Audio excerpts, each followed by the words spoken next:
How are leading CMOs transforming marketing from a cost center to an engine for growth? Zeta Global explains in their new ebook, Driving Growth in the AI Era, the CMO's new playbook. Download it today. Find out more at the link in our show notes. Hello, listeners. Today is Wednesday, February 5th. Welcome to Behind the Numbers, Reimagining Retail, an EMARKETER podcast made possible by Zeta Global. This is the show where we talk about how retail collides with every part of our lives. I'm your host, Sara Lebow. Today's episode topic is the state of TikTok Shop. Before we get into that complicated topic, let's meet today's guests. Joining me for this episode, we have retail podcast regular, our analyst, Skye Canaves. Hey, Skye. Hi, Sarah. Good to have you. Also with us, someone who's not on the retail podcast as often, but we love to have her. It's Jasmine Emberg. Hey, Jasmine. Hey, Sarah. Hey, everyone. Welcome back. Okay, let's get into it. TikTok was set to be banned in the US on January 19th. The app even shut down briefly in what, to me, felt very clearly like a publicity stunt.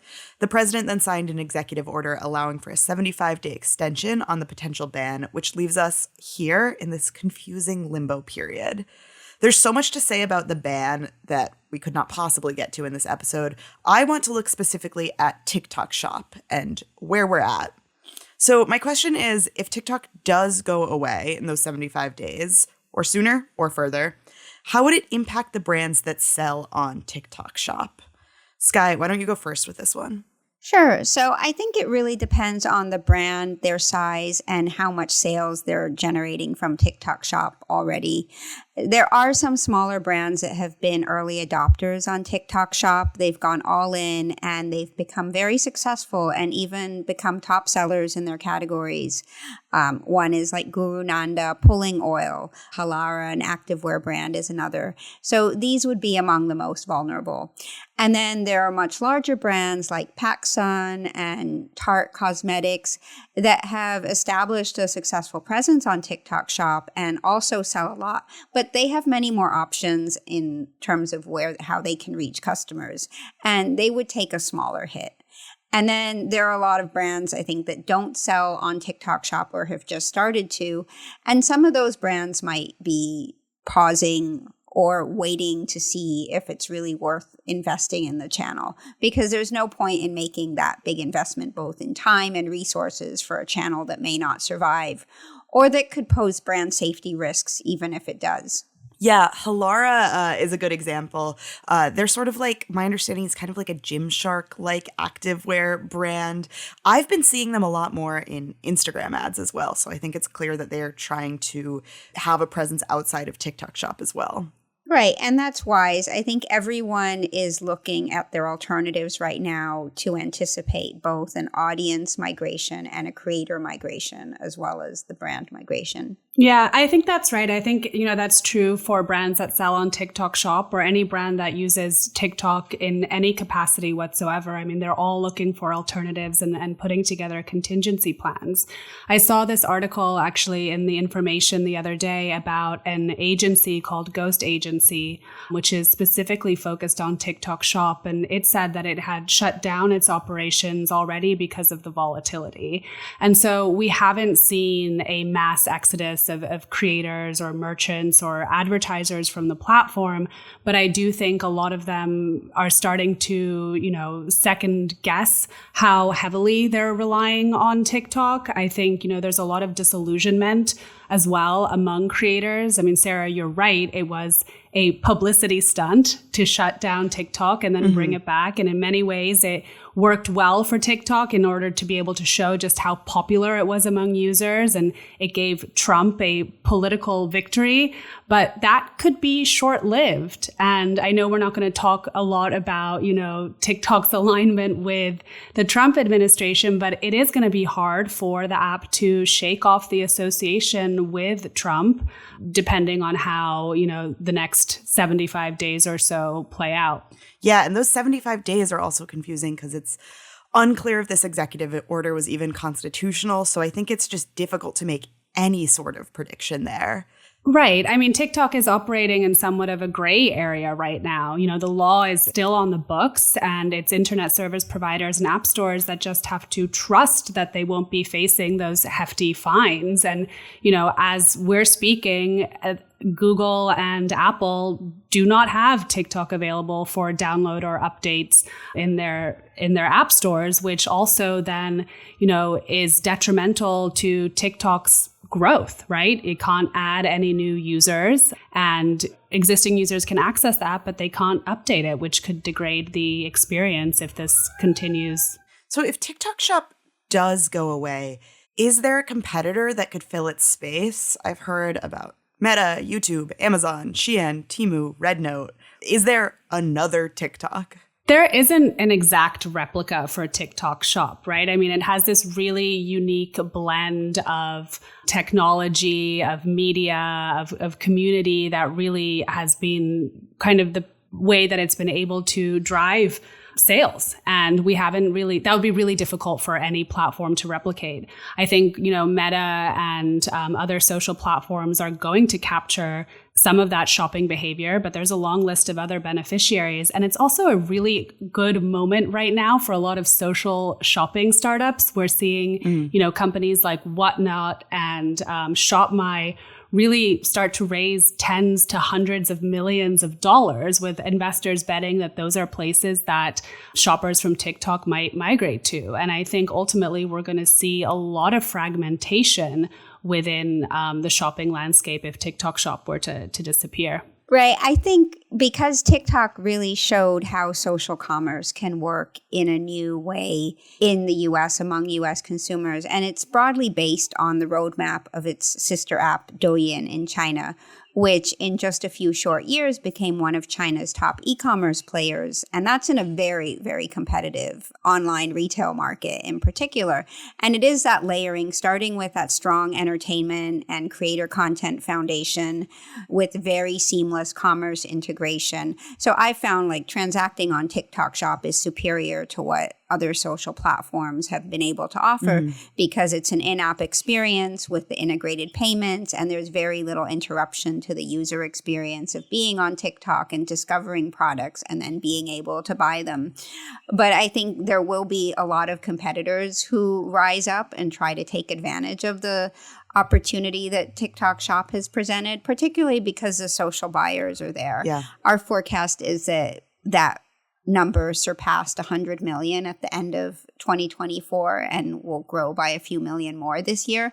So everybody's looking at that opportunity and how to make the most of those buyers who are predominantly Gen Z and millennial shoppers. Yeah. And I think your point, Sky, about creators is spot on, right? I mean, TikTok really put creators first within the shopping experience, and we're seeing platforms from Meta all the way to some of these social shopping startups really offer incentives to a lot of creators to get them to their apps. And, you know, they're betting, of course, that if they bring the creators over, audiences and shoppers will follow. But that remains to be seen. Yeah, putting creators first feels to me like one of the key differences between TikTok Shop and Meta's long since abandoned Instagram Shop tab.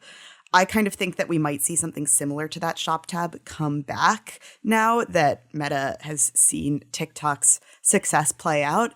And Meta and YouTube will probably see some initial benefits from people migrating from TikTok. But I really think that the Chinese e-commerce companies might have the leg up here, because that's another advantage TikTok Shop has, is its direct ties to Chinese e-commerce.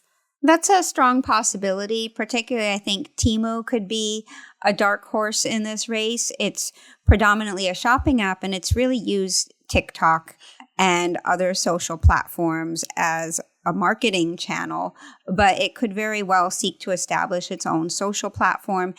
Its sister app in China, Pinduoduo, originally had a lot of social features like group buying, where you get your friends and family members to get in on a deal together. So there's definitely more social aspects of Pinduoduo in China that Temu hasn't yet rolled out. Live stream shopping is another feature that it incorporates. That's a good thing to bring up, because something that has been blowing up on TikTok is live stream shopping. Other platforms have tried that for so long and not seen the same success. What happens to live commerce if TikTok Shop goes away? I think it will be a huge setback for live commerce in the US. I mean, a lot of the platforms or social platforms have tried and failed. I mean, Meta shut down live shopping on Instagram and Facebook back in 2022 and 2023. And there's a lot of, underlying reasons for this. It was a time when their ad business was not doing well and it was shutting down a lot of commerce related features. But we do know that, it really wasn't a mainstream shopping activity for its users. I think TikTok really figured out how to make live shopping work, again, by putting creators first. And it has been a big boon, especially for a lot of creator-founded businesses.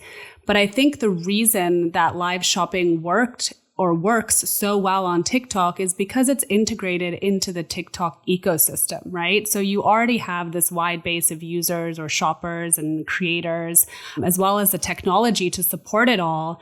And without that, I do think we'll see players like Whatnot pick up some of that behavior. And there's still going to be use cases for live shopping, but I just don't think that it's going to be as prominent as it has been on TikTok Shop. I would agree for the short term, but I think long term, it's definitely going to take off more with the younger generations, because what we see is Gen Z and Gen Alpha as well are really video first digital natives, and they interact with the online world so heavily through video that it's going to come pretty naturally to shop via video. And I think TikTok Shop was able to capitalize on that, putting the live stream shopping into the video feed and getting promoting it heavily with deals and discounts and engaging content as well, and the creators. So it's really going to come down to who can offer the best and seamless and fun experience for those social buyers. We're talking a lot right now about if TikTok goes away. I mean, it might not, but whether or not there is a TikTok ban, how has the platform changed how people shop via social media? Well, I think we've talked about this a couple of times in different ways already on this podcast, but, it's really kickstarted this creator-driven commerce. And what we're seeing is that shopping really across the board is becoming more social and creator-driven. And I don't think that that's going to change with or without TikTok. I mean, we're seeing shoppers across platforms be inspired to buy from creator content. We're also seeing creator content really moving off of social media into other channels, whether that's CTV or retail media or in store. And we're also seeing creator products, right, being launched. And so I think that is going to continue to shape and reshape our shopping behavior, whether or not TikTok remains in the US. Yeah, I think that creator products is a great point, and that's something that a lot of YouTube creators or creators that have started on YouTube are really invested in. So that's definitely a place where we'll continue to see that. Okay, what about the brands that are currently selling on TikTok Shop or aren't? What should brands do about TikTok Shop right now to prepare for the uncertain future? I think they still have to wait and see, because there is a pretty steep learning curve to succeeding on TikTok Shop. Most brands work with partner agencies. As Jasmine mentioned, one of those agencies is shutting down because it doesn't see the opportunity there being as compelling anymore. And it's also a very affiliate-oriented model. And some of the brands that do best have actually invested in having a very founder-led presence on the platform. Yeah. So that may not be feasible for many brands. So I think looking at other platforms, making sure that they're diversified across social, following where users are and looking to those would probably be the best options. I mean, we may well be surprised by where users and buyers end up, as we saw the great TikTok refugee migration to RedNote, which was a purely Chinese-oriented app that suddenly got a huge American following for different reasons. I don't know if that means brands need to be there, probably not to target U.S. consumers. It's great for targeting Chinese consumers because it is a leading lifestyle platform there. But I think where the social users and buyers end up will ultimately surprise us. Yeah, in my opinion, that is why it's important for brands that are partnering with creators, which is most brands, to partner with creators and influencers who have followings across platforms. You don't want to just partner with someone who has 1 million followers on TikTok but is underinvesting in Instagram or doesn't have a following that will follow them to other platforms. Awesome. Well, that is all we have time for today. Thank you both for being here. Thank you so much, Sky. Thanks, Sarah. Always a pleasure. Pleasure to have you. Thank you, Jasmine. Thanks for having me. Thank you to our listeners and to our team that edits the podcast. We'll be back next Wednesday with another episode of Reimagining Retail, an eMarketer podcast made possible by Zeta Global. And on Friday, join Marcus for another episode of Behind the Numbers, an eMarketer podcast made possible by Zeta Global.